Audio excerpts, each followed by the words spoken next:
강항 관련 문화자원의 활용 방안 연구의 논문에 관해 처음부터 끝까지 무작정 역사적 진실에 입각해 강조하려고만 했다. 왜냐면 당장 중요한 게 한일 양국의 위대한 인물에 대한 그 족적을 너무도 모르고 있다는 판단으로 성급한 작용 때문이었다. 그렇게 생각되었던 건 2014년부터 강항으로 인해 자칭 한일 간 민간 교류 전도사로서 활동을 해오고 있었기에 한국과 일본 양국에서 자주 강항의 문적인 간양록을 배경으로 대화를 자주 가졌다. 그러면서 2017년부터는 일본에 들어가 강항의 문화자원을 살펴보게 되었다. 그 당시 강항의 정신에 미쳐 심야에도 쉽게 잠들지 못하고 일본 문화거리를 나가 일본인과 대화를 하면서 강항에 대해 스마트폰으로 검색을 하며 대화를 나눴다. 당시 일본인들은 스마트폰으로 일본 사이트에서 강항을 검색하고는 깜짝 놀라워하던 기억이 새롭다.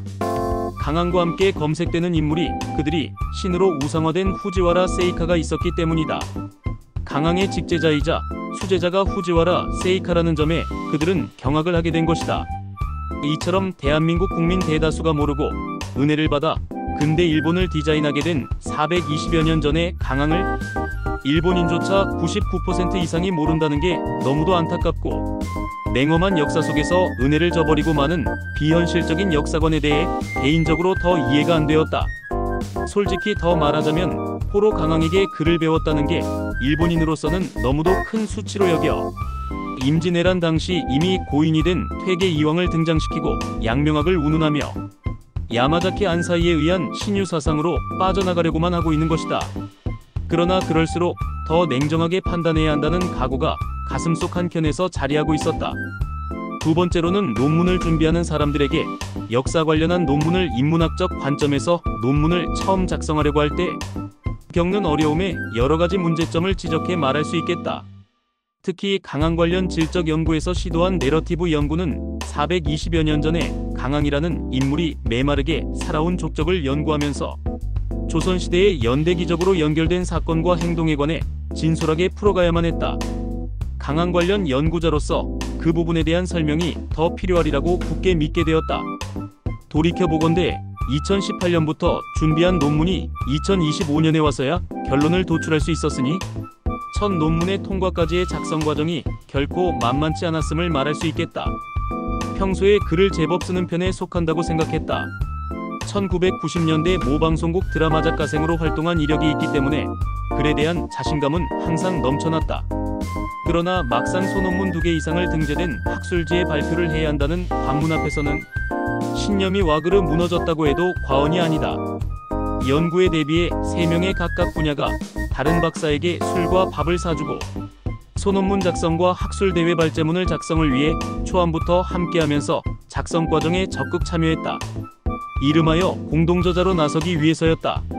그중 한 명인 강모 박사와 공동으로 작성한 논문이기에 학술지 게재쯤이야 식은 죽 먹기로 여겼다.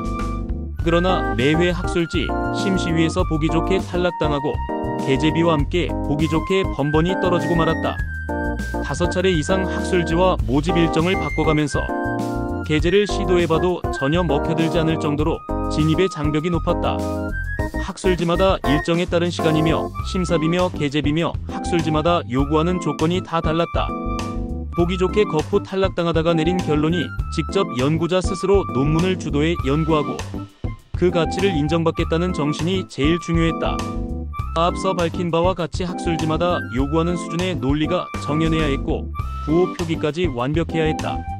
이러한 세밀한 부분까지를 모시겨 연구를 중도에 포기하는 사람이 부지기수에 이르는 것도 사실이다.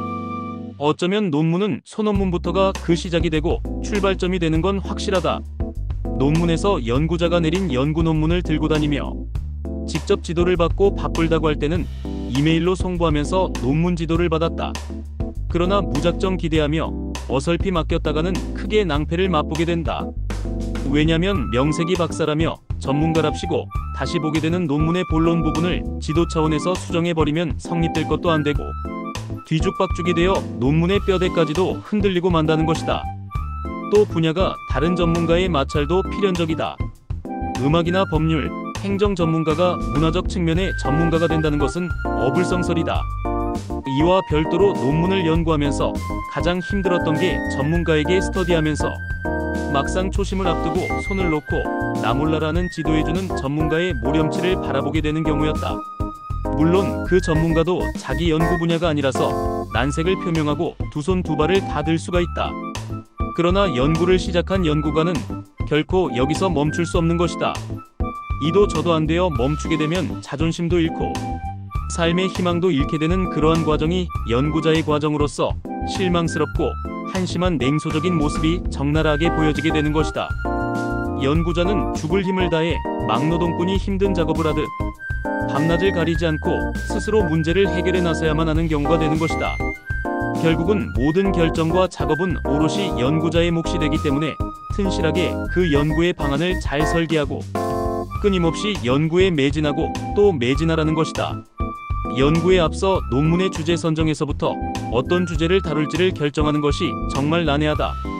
연구에서 질문이 명확하지 않거나 논문 주제가 너무 광범위하거나 모호할 수 있음을 유념해야 한다.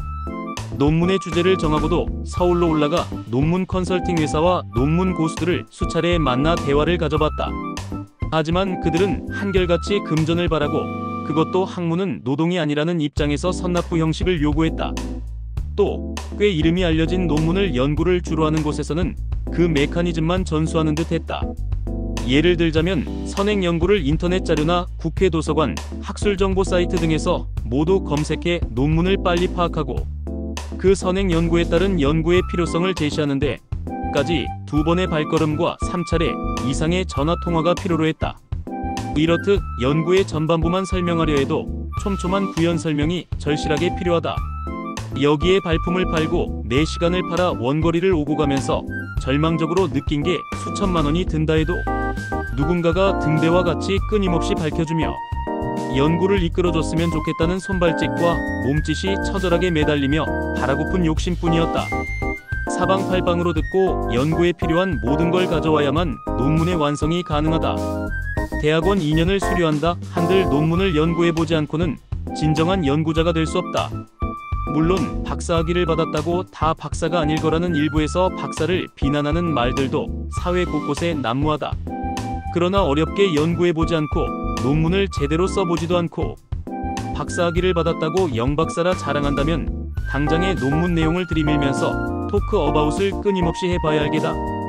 괜한 말로 장황하게 말이 길었다. 앞으로 강항 관련 문화자원의 활용방안 연구에서는 본론 부분과 별도이면서 본론에 함축되어 있는 강항의 3세, 5세, 7세, 8세, 9세 부분에 경위적으로 학문을 성취한 기록을 낱낱이 밝히고자 한다. 그로 인해 강항이 일본 유교의 비조로 인정을 받고 해동 강부자로 일본인 스스로가 강항의 위대함을 지칭하면서 오즈시의 강항지장보살상과 오즈시민회관 앞 광장에 공유, 강항선생 현창비를 건립해 일본인들이 왜 강항에 열광하며 우상화하고 있는지를 밝혀나가고자 한다. 이 중요한 역사적 인물에 대해 이 강의를 끝나는 그날까지 관심과 애정을 가져주기를 바란다.